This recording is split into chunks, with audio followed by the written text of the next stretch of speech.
তোমাদের উপরে যত বিপদ আসে সমস্ত বিপদগুলি তোমাদের হাতের কামাই করা, নিজেদের রোজগার করা, তোমাদের নিজেদের হাতের কামাই করা।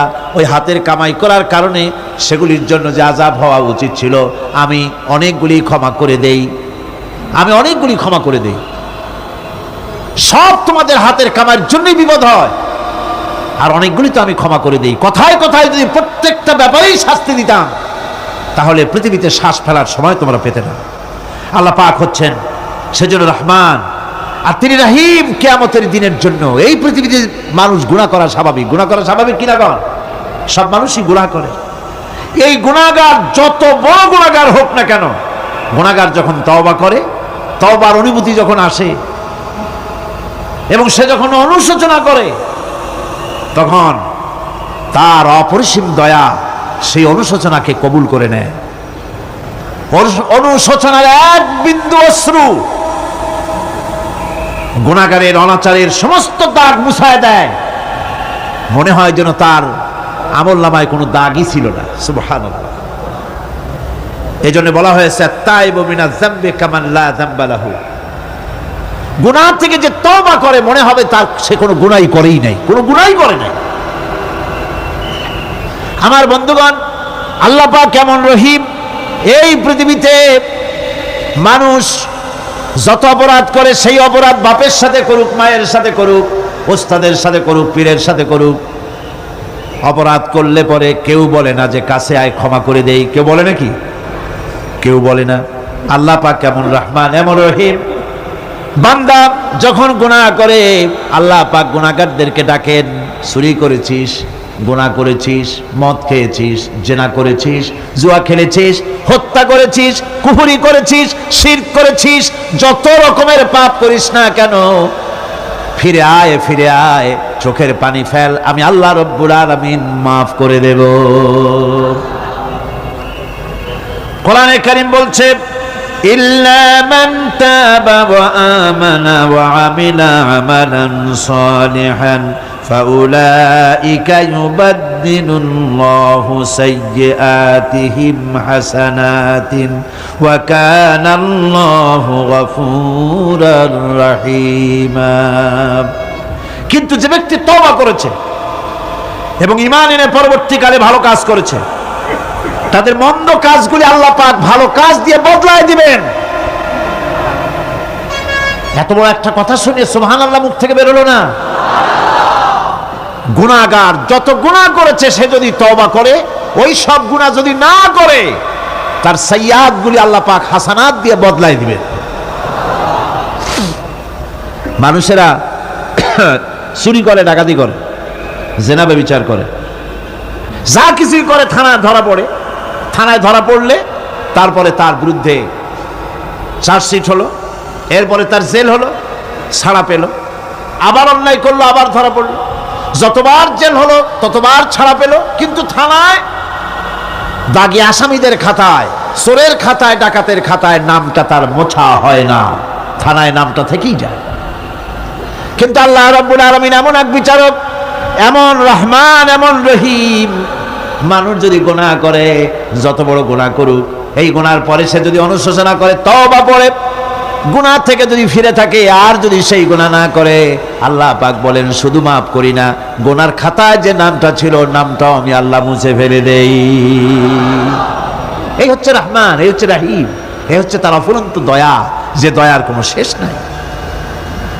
এক্ষেত্রে আল্লাহ রাব্বুল আলামিন তার দয়া ও ক্ষমার বিশাল ব্যক্তির কথা উল্লেখ করেছেন, যার কোনো সীমা নাই। কোরআনে কারীম বলছে قل يا عبادي الذين أسرفوا على أنفسهم لا تقنطوا من رحمة الله। হে আমার ওই সব বান্দাগণ যারা নাকি পাপাচার করে অশ্লীলতার মধ্যে নিমজ্জিত হয়ে নিজেদের জীবনকে নষ্ট করেছে, তোমার অনাচার যত কঠিন হোক, যত বেশি হোক, আমার রহমত থেকে নিরাশ হও না। সুবহানাল্লাহ। আমার রহমত থেকে নিরাশ হও না, যত বড় পাপ করে থাকো আমার রহমত থেকে নিরাশ হও না। ইন্নাল্লাহা ইয়াগফিরুয যুনুবা জামিআ ইন্নাহু হুয়াল গফুরুর রহিম। যদি তওবার মতো তওবা করতে পারো, যদি চোখের পানি দিয়া আল্লাহ পাককে রাজি করাইতে পারো, আল্লাহ পাক বলেন বান্দা যদি তওবা করে, খাঁটি যদি তওবা করে, জীবনে ওই সব গুনাহ যদি আর না করে, আল্লাহ পাক বলেন জিন্দেগীর সকল গুনাহ আমি রব্বুল আলামিন মাফ করে দেব। তিনি গফুর, তিনি রহিম, ক্ষমাশীল এবং দয়াবান। সমুদ্রের ভিতরে আমি একবার সফর করলাম, আমেরিকার প্রায় 22টা স্টেট সফর করলাম কয়েক বছর মিলায়া। তো একবার আমার প্রোগ্রাম হলো ক্যালিফোর্নিয়া, লস অ্যাঞ্জেলেস। এখানে আমার 3 দিন প্রোগ্রাম। তারা একটা দিন আমাকে রাখলো সাইট সিন দেখার জন্য। আমাকে নিয়ে গেল লস অ্যাঞ্জেলেস থেকে সান ডিয়েগো। সান ডিয়েগো হচ্ছে প্যাসিফিক ওশানের পাশে। এইখানে আছে সি ওয়ার্ল্ড, অর্থাৎ সমুদ্রের মধ্যে যা কিছু আছে তা তারা সেখানে উঠায় রাখছে। বিশাল জায়গা, দেখতে অন্তত 4 দিন লাগে পুরা এলাকা দেখতে। তা আমার হাতে সময় 5 ঘন্টা, 5 ঘন্টা আমাকে দেখতে হবে। আমি বললাম গুরুত্বপূর্ণ জিনিসগুলি আমারে দেখাও। তো নিয়ে গেল। এই আপনাদের মাঠটা যত বড়, এরকম একটা বড় পুকুর, সেই পুকুরের মাঝখানে আছে একটা ওয়াল, আর ঠিক মাঝখানে আছে একটা মঞ্চ, আর 10,000 লোক বসতে পারে এরকম একটা গ্যালারি। ওরকম একটা গ্যালারিতে আমাকে বসালো টিকিট কাটায়া। ওখানে মাছের খেলা দেখানো হবে। যারা খেলা দেখাবে তারা হাতে তুড়ি দিল, সঙ্গে সঙ্গে 2টি মাছ ওই পাশ থেকে তারা ভিতরে বড় গেট আছে, সেই গেট দিয়ে এপারে চলে আসলো। আমি লক্ষ্য করলাম খেলা যারা দেখাবে তাদের মুখের কথা, বাঁশির আওয়াজ, হাতের ইঙ্গিত মাছে বোঝে। মাছটার বুকটা সাদা, একদম সাদা, আর পেছনের দিকটা কালো। যখন উঁচু হয় তখন মনে হয় কোনো সৌদি প্রিন্স হবে, কালো কাপড় গায়ে দেয় সাদা জামার উপরে, ঠিক ওরকম মনে হয়। তো যারা খেলা দেখাবে তারা এইভাবে হাতে তালি দিল, মাছেও তার 2টি পাখা নিয়ে হাতে তালি দিল, ওয়েলকাম করলো দর্শকদেরকে। অনেকগুলি খেলা দেখালো এই মাছ। এক একটা খেলা দেখাইয়া যখন স্টেজের সামনে গিয়া মাছ হা করে, তখন বড় বড় বালতির ভিতরে ছোট ছোট মাছ আছে, এই মাছগুলি 2-3 বালতি তার মুখের মধ্যে ঢুকায় দেয়। আমার কাছে মনে হলো ওর গ্রাসটা এত বড় যে আমার মতো 12-14 জন বা 15-20 জন যদি ঢুকায়, তাহলে মাছে মনে করবে যে কোনো সেলাপুটি ঢুকছে, এর থেকে বেশি কিছু মনে করবে না। এত বড় মাছ, শ্যামু ফিশ বলা হয় ওটাকে। এরপরে দেখলাম তিমি মাছ, নীল জাতীয় তিমি, যে তিমিগুলি খুব কম পাওয়া যায় মহাসমুদ্রে, এগুলি থাকে। এক একটা নীল তিমির ওজন 5,000 টন পর্যন্ত হতে পারে। এর যে বাচ্চা হয় সে বাচ্চায় দুধ খায়। তিনি হচ্ছে স্তন্যপায়ী প্রাণী। যে বাচ্চা হইল যেদিন হয় সেদিন থেকেই বাচ্চার 50 থেকে 60 মণ দুধ লাগে। কে খাওয়ায়? সুবহানাল্লাহ। দুনিয়ার কোনো গভর্নমেন্ট খাওয়ায় না। দুনিয়ায় স্থলভাগে পিঁপড়া থেকে শুরু করে হাতি পর্যন্ত, ছোট্ট চেলা পোকা থেকে শুরু করে সাপ, বড় বড় পাইথন পর্যন্ত, টোনাটুনি পাখি থেকে শুরু করে ঈগল পর্যন্ত, নদীর ভিতরে চেলাপুটি থেকে শুরু করে তিমি মাছ পর্যন্ত অসংখ্য প্রাণী সকাল বেলায় খালি পেটে জঙ্গল থেকে, গর্তের মধ্য থেকে, বাসা থেকে, পানির মধ্য থেকে যার যার আস্তানা ছেড়ে আহারের অনুসন্ধানে শত সহস্র কোটি প্রাণী সব যার যার ক্ষুধার পেট নিয়ে বেরিয়ে যায়। আল্লাহ রাব্বুল আলামিন বলেন সন্ধ্যা হতে না হতে সবগুলির পেট ভরাইয়া যার যার বাসায় আমি ভিড়াইয়া দেই। ইন্নাল্লাহা হুয়ার রাজ্জাকু যুল কুওয়াতিল মাতিন। খেতে দেওয়ার মালিক কে? সেই আল্লাহর এই গুণকে, এই গুণাবলীকে বিশ্বাস করতে হবে। খেতে দেওয়ার মালিক তিনি কেবলমাত্র। সন্তান হয় না, দেওয়ার মালিক কে? বলেন জোরে। হাসাবার মালিক কে? কাঁদাবার মালিক কে? সুখ দেওয়ার মালিক কে? দুঃখ থেকে উদ্ধার করার মালিক কে? হায়াতের মালিক কে? মওতের মালিক কে? ফাআলুন লিমা ইউরিদ। যা খুশি তাই তিনি করতে পারেন। সুবহানাল্লাহ বলে। কোন? কাফ আর নুন, 2টি অক্ষর। যখন যা ইচ্ছে করেন হয়ে যায়। আল্লাহর এই গুণকে বিশ্বাস করলে মানুষ শিরক থেকে বাঁচতে পারবে। মাজার মুখী হবে না মুসলমান, মসজিদ মুখী হবে তখন। আজ আমার মুসলমান একদিকে নামাজও পড়ে আর একদিকে মাজারের কাছে গিয়ে দুর্বল হয়ে যায়। আছে না? আছে কি না? মাজারগুলির কাছে গিয়ে সাহায্য কামনা করে। আমার নিজের চোখে দেখেছি মাজারে গিয়ে কিভাবে সেজদা দেয় কবরকে। বলেন নাউযুবিল্লাহ। আল্লাহ ছাড়া কাউকে রুকু সেজদা করা যায় না। যা চাবার আল্লাহর কাছে চাইতে হবে। ওয়াইজা সাআলতা ফাসআলিল্লাহ ওয়াইজা ইসতাআনতা ফাসতাইন বিল্লাহ। যা কিছু চাওয়ার আল্লাহর কাছে চাও, যা কিছু বলার আল্লাহকে বলো। সব কিছু করার মালিক তিনি। সুবহানাল্লাহ বলেন। এই জন্য মাজারের সাথে মুসলমানদের সম্পর্ক হবে না, মুসলমানদের সম্পর্ক হবে মসজিদের সাথে। কিসের সাথে বলেন জোরে? আপনি কোন অসুবিধায় পড়েছেন, মাজলুম হয়েছেন, অত্যাচারিত হয়েছেন, চাকরির সমস্যা হয়েছে, ঘরে খাবার নাই, অসুখ বিসুখ হয়েছে, নানান ধরনের সমস্যায় পড়েছেন, কোনো মাজার নয়, কোনো পীর নয়, মসজিদের ভিতরে চলে যান, উজু করে মসজিদে ঢুকে 2 রাকাত কাজায়ে হাজাতের নামাজ পড়েন। রাসূলুল্লাহর উপরে যখনই বিপদ হতো তিনি নামাজে দাঁড়ায় যেতেন। সুবহানাল্লাহ বলো। আপনি কেন যাবেন একটা কবরের কাছে? আপনার সাহায্য কামনার জন্য কোনো পীর নয়, আপনার সাহায্যের জন্য কোনো কবর নয়। সাহায্য পাওয়ার জন্য কে? আল্লাহ। আল্লাহ চান আপনার ঈমানটা খালেস হোক।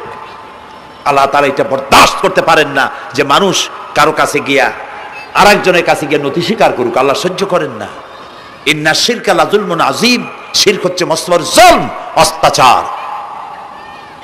আল্লাহ সব থেকে অপছন্দ করেন কোন গুনাহ? বলেন শিরক।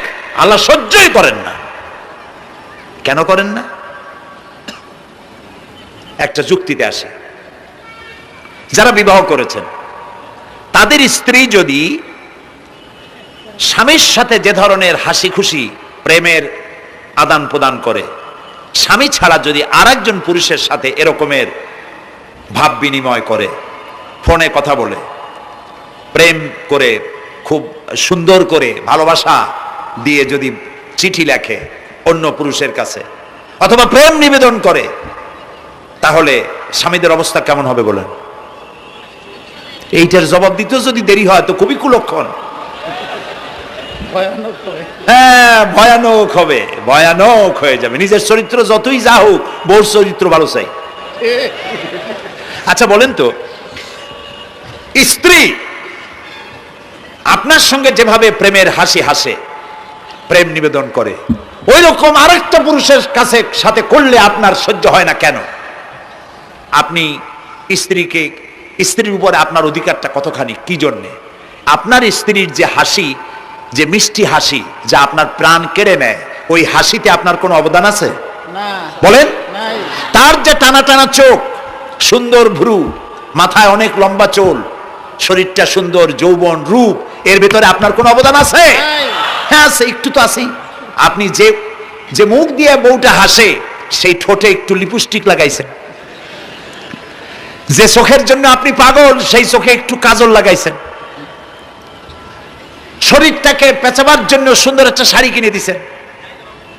একটা শাড়ি দিয়ে, একটু লিপস্টিক কিনে দিয়ে, চুলের একটা ক্লিপ কিনে দিয়ে, একটা ভালো শাড়ি কিনে দিয়া স্ত্রীর উপরে যদি এত অধিকার আছে যে কোনদিন মৃত্যু পর্যন্ত কোন প্রেমের হাসি, ভালোবাসার আদান প্রদান আপনি ছাড়া আর কারোর সাথে করতে পারবে না, এইটা যদি আপনার অধিকার এভাবে প্রতিষ্ঠিত হয়, তাহলে এই হাসি যিনি দিলেন, এই দাঁত, এই সুন্দর চোখ, এই রূপ, এই যৌবন যে আল্লাহ তাআলা দিলেন, তার সামনে কোনো পীর অথবা কবরের সামনে যদি হাত পাতে আল্লাহ বরদাস্ত করেন না।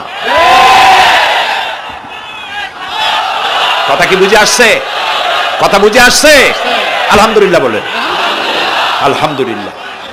বুঝলেই আমাদের কষ্ট সার্থক। আলহামদুলিল্লাহ বলি। আমরা যেন আল্লাহরে চিনতে পারি, বুঝতে পারি। আমার বিশ্বাস করুন, কোরআন আমার সামনে, আল্লাহর কসম, কোন জীবিত পীর, কোন মৃত্যু পীর আমার ভাগ্যের ভালো বা মন্দ করার কোন অধিকার রাখে না, রাখে না, রাখে না। কোন পীর ফু দিয়ে আমার ভাগ্যকে ভালো বানাই দিতে পারবে না, পারবে না। এবং আমার একটা চুলও বাঁকাও করতে পারবে না। খাইরিহি ওয়া শাররিহি মিনাল্লাহি তাআলা। আমার ভালো আমার মন্দ করার একমাত্র মালিক কে? আল্লাহ। এক আঙ্গুল আকাশের দিকে উঁচু করে চিৎকার দিয়ে বলুন কে? আবার বলেন, আবার বলেন, আবার বলুন। হাত নামান। আল্লাহ কবুল করুন, বলেন আমিন। আমার এই বক্তব্য দিয়ে আমি কোনো পীরকে অমর্যাদা করছি না। পীর সাহেবদের কাছে পীর কোনো শরীয়তের শব্দ নয়। কোরআন এবং হাদিসে কোথাও পীর বলে কোনো শব্দ নাই। এটি ফার্সি শব্দ। এই শব্দের অর্থ হলো বৃদ্ধ। তো পীর যদি বৃদ্ধ হয় ভালো কথা, তিনি যদি আলেম হন আরো ভালো কথা। কিন্তু বাপ পীর ছিল, উনিও সেই সুবাদে পীর। ইলেম নাই, তোনার নিজের কাছেই তো টর্চ নাই। আপনাকে অন্ধকারে উনিও ম্যানহোলের মধ্যে পড়বে, আপনারে নিয়ে পড়বে। আলেম হইতে হবে, পীর যদি হয় আলেম হইতে হবে, এক নম্বর কথা। দুই নম্বর কথা হলো তিনি ব্যবসায়ী হবেন না। ধর্মের নামে তিনি ব্যবসা করবেন না। তিনি মানুষকে হেদায়েতের পথ দেখাবেন, প্রয়োজনে জেলে যাবেন, প্রয়োজনে ফাঁসির মঞ্চে দাঁড়াবেন। তিনি নিজেকেই ইসলামের সব আমি করি, আর ইসলাম কারো কাছে নাই। যারা ইসলাম করলো 70-80 বছর ধরে, রাজনীতির পথ দেখালো, তারা ইসলামের দল না, ওনারটাই ইসলামের দল। এই ধরনের ফাজলামি বক্তব্য থেকে বিরত থাকতে হবে। এই ধরনের বেয়াদবিপূর্ণ বক্তব্য থেকে বিরত থাকতে হবে। আমার দোকানে খাঁটি ঘি পাওয়া যায়, আর কারো দোকানে খাঁটি ঘি পাওয়া যায় না। ইসলাম নিয়ে এই ধরনের মনোপলি বিজনেস করতে দেওয়া হবে না। প্রিয় ভাই সব, আমরা পীর সাহেবদের চিনি। পীর ছিলেন শাহজালাল রহমতুল্লাহ আলাইহি। সুবহানাল্লাহ। যুদ্ধ করা লাগে না, আজান দিয়েছেন, মূর্তির মাথা ভাঙ্গা চুর চুর হয়ে পড়ে গিয়েছে। গৌর গোবিন্দ পলায়া কুল পায় নাই।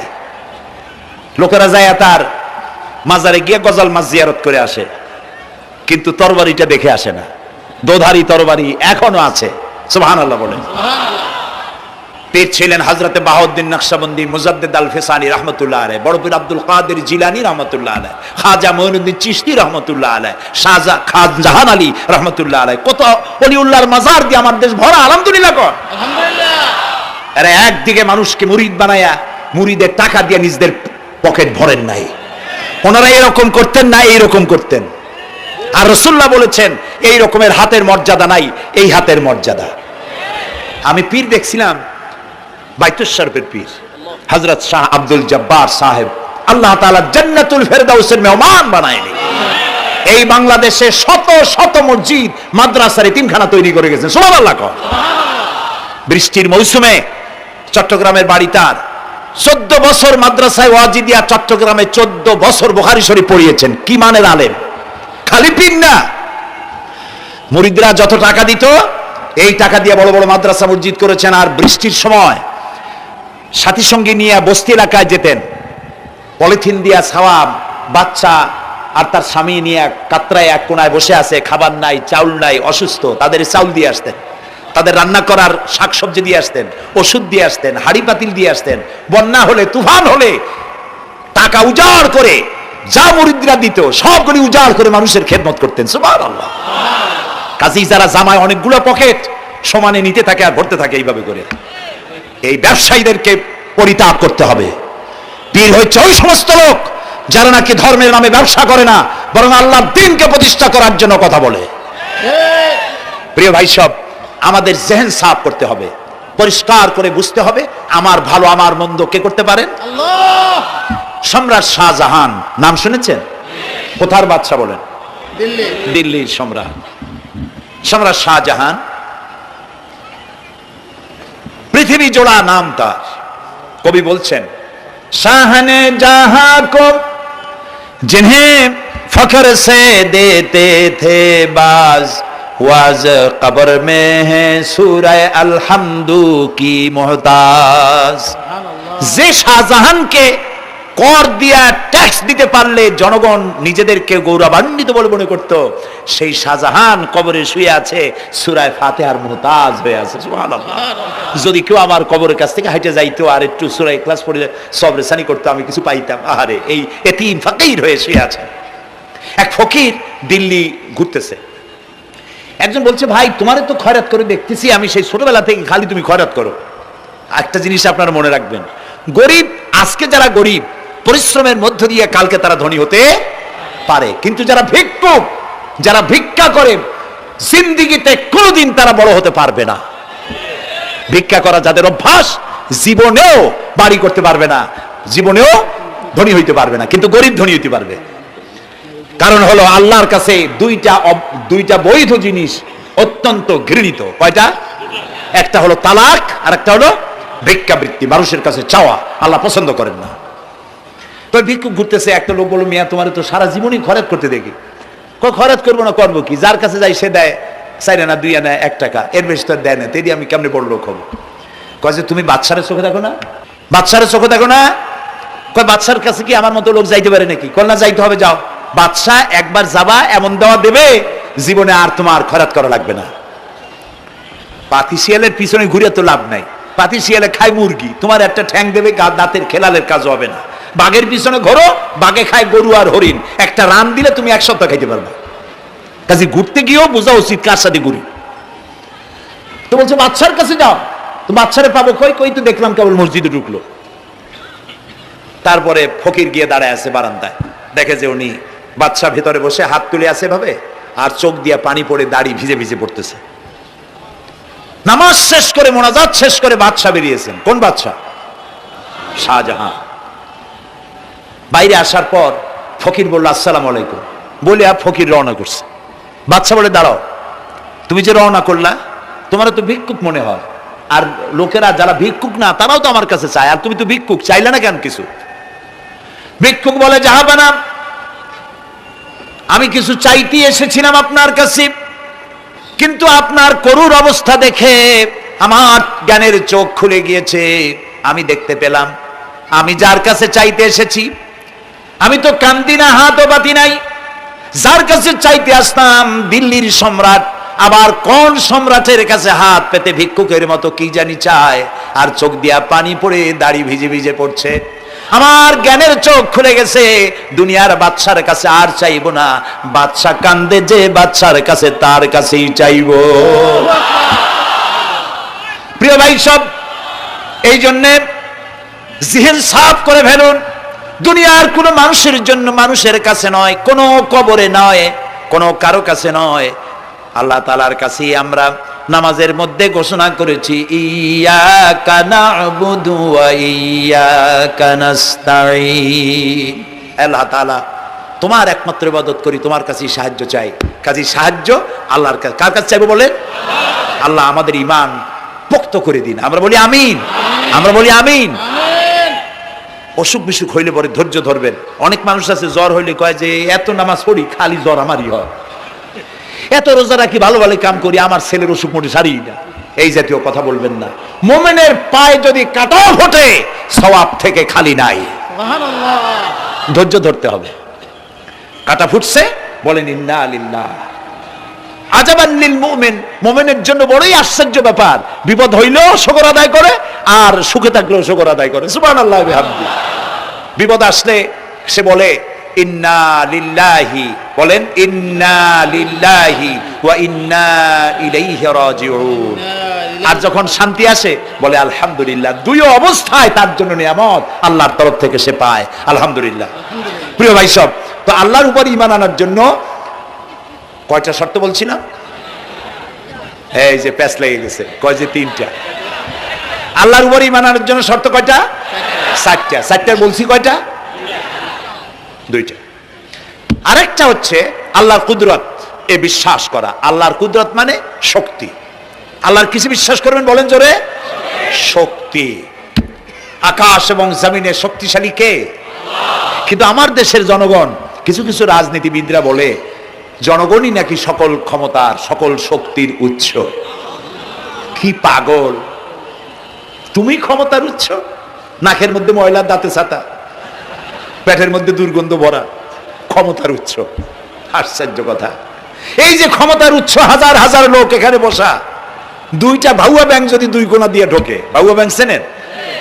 বিগ সাইজের ব্যাংক, 2টা যদি দুই দিক দিয়ে ঢোকে, লাফাইতে লাফাইতে, সামনে যারা আছে এমনি লাফাবে। অন্তত টঙ্গী তামিরুল মিল্লাত মাদ্রাসা ছাড়াইয়া তারপরে ফিরে তাকায় বলবে, ভাই আমরা দৌড়াই কেন? ব্যাংকের সামনে অসহায়, বল্লা ভীমরুলের সামনে অসহায়, সাপের সামনে, বিচ্ছুর সামনে অসহায়, তারা কয় সকল ক্ষমতার উৎস জনগণ। কপাল পোড়া। ক্ষমতার উৎস জনগণ নয়, এটা কোরআনের সাথে কন্ট্রাডিকশন হয়। এ কথায় আল্লাহ বলেছেন আন্নাল কুওয়াতা লিল্লাহি জামিয়া, সকল ক্ষমতার উৎস কে? চিল্লায় বলো। ক্ষমতা কি দেখছেন? মাত্র 1.5 মিনিট। কয় মিনিট? মাত্র 1.5 মিনিট। আল্লাহ বলেছেন কোন, সাথে সাথে তামিলনাড়ু, মালয়েশিয়া, ইন্দোনেশিয়া, থাইল্যান্ড, মালদ্বীপ, শ্রীলঙ্কা 2 লক্ষ লোক শেষ, 1 লক্ষের খোঁজ নাই। সমুদ্রের পানি 33 ফিট উঁচু হয়ে এসছে। সুবহানাল্লাহ কই দিচ্ছে করে না? বিজ্ঞানীরা বলেছেন ভারত মহাসাগরের তলদেশে ফাটল ধরেছে, ওর কয়েক কিলোমিটার নিচে ভূমিকম্পের উৎপত্তি হয়েছে। ভারত মহাসাগরের পানি 3 হাত না 4 হাত, কত কিলোমিটার আল্লাহই জানে। এই কয়েক কিলোমিটার নিচে যে মাটি, সেই মাটিরও কয়েক কিলোমিটার নিচে ভূমিকম্পের উৎপত্তি। এখান থেকে ভূমির কম্পন হয়েছে, সেই ভূমিকম্পে সমস্ত মহাসাগরের মধ্যে, ভারত মহাসাগরের মধ্যে জলকম্পন শুরু হয়েছে। পানির কম্পন, মাটির কম্পন একসাথে। 33 ফিট উঁচা, মানে 4 তলা বিল্ডিং এর মতো উঁচু হয়ে আসছে পানি। 4 তলা পরিমাণ উঁচু হয়ে পানি চলে আসছে। বাড়ি গাড়ি সব কিছু খড় কুটার ন্যায় সব উড়িয়ে দিয়েছে। এগুলোরে কপাল পোড়া নাস্তিক যেগুলি, তারা বলে প্রাকৃতিক দুর্যোগ। ওর বাপের মাথা। আচ্ছা, প্রাকৃতিক দুর্যোগ, প্রকৃতি কি? কোন জন্তুর নাম? প্রকৃতি কোন জন্তু জানোয়ারের নাম? প্রকৃতি নিজে চলে না কেউ তাকে চালায়? কে চালায়? কপাল পোড়ারা তা বুঝে না। বিশ্ববিদ্যালয়ের শিক্ষক হয়েছে তো, আল্লাহ দিয়ে আসি কোথায়? তবে সব খারাপ না, ভালো আছে আলহামদুলিল্লাহ। কিছু আছে কপাল পোড়া। বিশেষ করে শান্তিনিকেতনে যারা পড়াশোনা করে আসে, সাহিত্য চর্চা করে, এই সাহিত্য চর্চা করতে করতে এক পর্যায়ে কপাল পুড়ে যায়। আল্লাহরে চিনতে পারে না, সব চেনে আল্লাহরে চেনে না। আল্লাহ এখন চিনাইতেছে ভালো করিয়া। প্রিয় ভাই, সব কমে আদ, কমে সামুদ, এগুলিকে আল্লাহ তারা ধ্বংস করেছেন। কিয়ামতের আগে এই যে 7টা আকাশ, এই আকাশ সম্পর্কে অবিশ্বাসীরা তারা বলেছে আকাশ বলতে কিছুই নেই, এটা নাকি অনেক দূরে, তাই নীলা নীলে দেখা যায়। কি কপাল পোড়া চিন্তা করেন, নীলা নীলা দেখা যায়। এই আকাশ মহাশূন্য। এই আকাশগুলিকে, আকাশ কয়টা? কয়টা স্তর? 7টা। এগুলি কাতাইয়ে সিজিল্লিল কুতুব। কোরআনে কারিমে আল্লাহ তাআলা বলেছেন কিতাবের পৃষ্ঠার মতো কিয়ামতের আগে একটার পর একটা ঠাস ঠাস করে পড়বে, ভেঙে চুরে চুরমার হয়ে যাবে। ওয়াইদাল বিহারু ফুজ্জিরাত, আল্লাহ তাআলা বলছেন ইদাস সামাউ ফাতারাত ওয়াইদাল কাওয়াকিবু ইনতাসারাত ওয়াইদাল বিহারু ফুজ্জিরাত। আকাশের তারকাসমূহ বিক্ষিপ্ত হয়ে পড়বে। অসংখ্য তারকারাজি, বিশাল বিশাল তারকা বিক্ষিপ্ত হয়ে পড়বে। চন্দ্র সূর্য একটার সাথে আরেকটা ধাক্কা লেগে চাঁদ আর সূর্য আলো হারিয়ে ফেলবে, একাকার হয়ে যাবে। পাহাড়গুলো উঁচু করে আল্লাহ তাআলা জমিনের উপরে আছাড় মারবেন, কালিহিনিল মানফুস, তুলার মতো উড়ে চলে যাবে। সুবহানাল্লাহ বলবা না? কত বড় শক্তি আল্লাহ পাকের। ওয়াইদাল বিহারু ফুজ্জিরাত, সমুদ্র সমূহ বিদীর্ণ হয়ে যাবে। সমুদ্রে যত পানি আছে সমস্ত পানিগুলি নিঃশোষিত হয়ে যাবে মাটির তলায়, এবং সেখানে অগ্নুৎপত্তি হবে। কোরআনে কারিমে আল্লাহ বলে দিয়েছেন গোটা সমুদ্রগুলিতে আগুন জ্বলতে থাকবে। এগুলি কিয়ামতের আলামত। আল্লাহ পাকের অফুরন্ত মেহেরবানি। এই যে কানের কাছ দিয়ে গুলিটা চলে গেছে, কানে লাগে নাই। বাড়ির কাছ থেকে কিয়ামত হয়ে গেল, বাংলাদেশে আল্লাহ বাঁচাই দিলেন। সুবহানাল্লাহ বলো, আলহামদুলিল্লাহ বলেন। আমাদের প্রতিবেশী দেশগুলিতে যেভাবে আঘাত লাগছে, ওর 1000 ভাগের 1 ভাগের আঘাত কয়েক সেকেন্ড যদি বাংলাদেশে হতো, আমাদের সব অপরিকল্পিত শহর, রাজুক পারমিশন দিয়েছে 3 তলার, করা হয়েছে 7 তলা। এইভাবে অপরিকল্পিত যত বিল্ডিং আছে, এগুলি পচা সিমেন্ট দিয়ে পচা ইট দিয়ে তৈরি করা হয়েছে। 2-3 সেকেন্ডের ভূমিকম্প যথেষ্ট এই শহর লণ্ডভণ্ড করে দেওয়া। অসংখ্য মানুষ মারা যাবে, অসংখ্য বাড়িঘর শেষ হয়ে যাবে। এদেরকে রেস্কিউ করার মতো মডার্ন ইকুইপমেন্টসও গভর্নমেন্টের কাছে নাই। এই জন্য আল্লাহর কাছে সেজদা দিয়া গুনার তওবা করতে হবে, আল্লাহ আমাদের মাফ করে দাও, আমার এই গরিব দেশটাকে কিয়ামত পর্যন্ত এই গজব থেকে বাঁচাও। প্রিয় ভাই সব, আল্লাহ তাআলার ক্ষমতার ওয়াজ আমি আজ করতে পারবো না, অনেক লম্বা হয়ে যাবে, কারণ আমাকে 3টা পুঁজির কথা তো কমসে কম বলতেই হবে, অল্প করে হলেও। শুনবেন তো? আল্লাহ তৌফিক দিক, বলেন আমিন। আল্লাহ তাআলার ক্ষমতায় বিশ্বাস করা, তার প্রচন্ড ক্ষমতা, যা খুশি তাই বলেন করতে পারেন। মরাকে জিন্দাকে মারতে পারেন, মরুভূমিতে ফুল ফুটাতে পারেন, সুবহানাল্লাহ, যা খুশি তাই করতে পারেন। এই শক্তি সহকারে আল্লাহকে বিশ্বাস করতে হবে।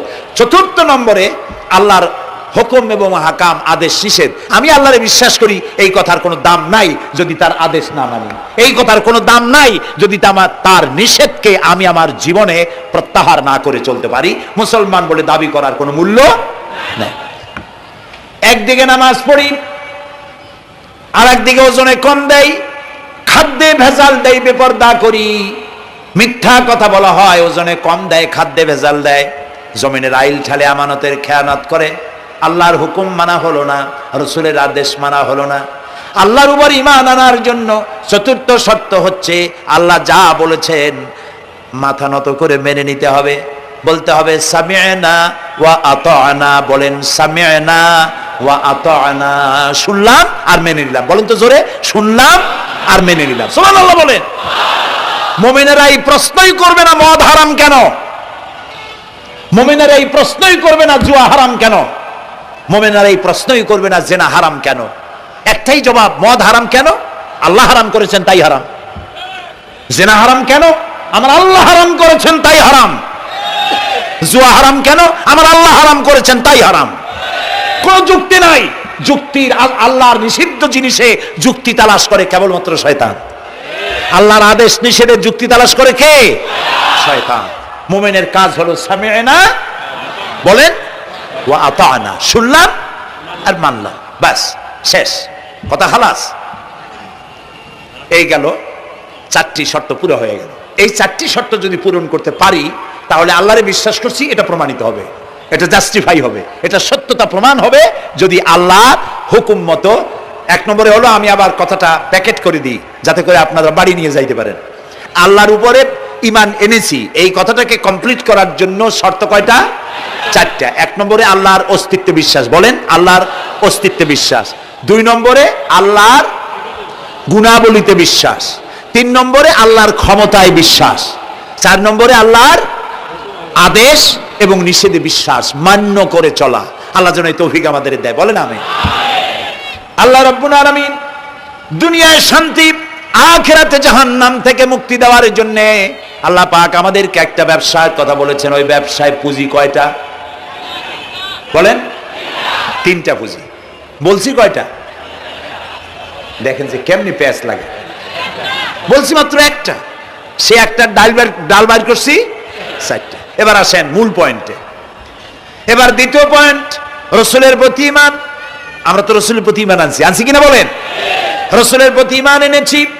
আমাদের এই ঈমান যথেষ্ট নয়, কারণ আমাদের ঈমান হলো রবিউল আউয়াল মাসে ঈমান তাজা হয়, ঠিক না? ঠিক না? রবিউল আউয়াল মাস যখন আসি, ব্যানারটা নাই, শামিয়ানাটা নাই, রাস্তাগুলিতে ফ্ল্যাগ লাগাই আর আলোকসজ্জা করি। মন্ত্রীরা আসেন, নেতারা আসেন, সিরাতুন নবী মাহফিলে দাঁড়ায় বলেন নবীর আদর্শ অনুসরণ করা ছাড়া উপায় নাই। অথচ ওনার পা থেকে শুরু করে মাথা পর্যন্ত নবীর আদর্শ নাই। আবার এই নেতা রামকৃষ্ণ মিশনে, রামকৃষ্ণ পরমহংসদেব তার মঞ্চে গিয়ে বলেন রামকৃষ্ণের নীতির ছাড়া বিকল্প কিছুই নেই। আবার গৌতম বুদ্ধের জন্মবার্ষিকী উদযাপনের জন্য সেখানে গিয়ে বলেন গৌতম বুদ্ধের অহিংস নীতি অনুসরণ করা ছাড়া জাতির যোগীনাথ হওয়ার আর কোনো পথ নাই। যেখানে যায় সেই জায়গার গুলি ধরে। রবিউল আউয়াল মাস আসতে পারে, আলোকসজ্জা করে, ইয়া নবী সালামু আলাইকা, ইয়া রাসূল সালামু আলাইকা।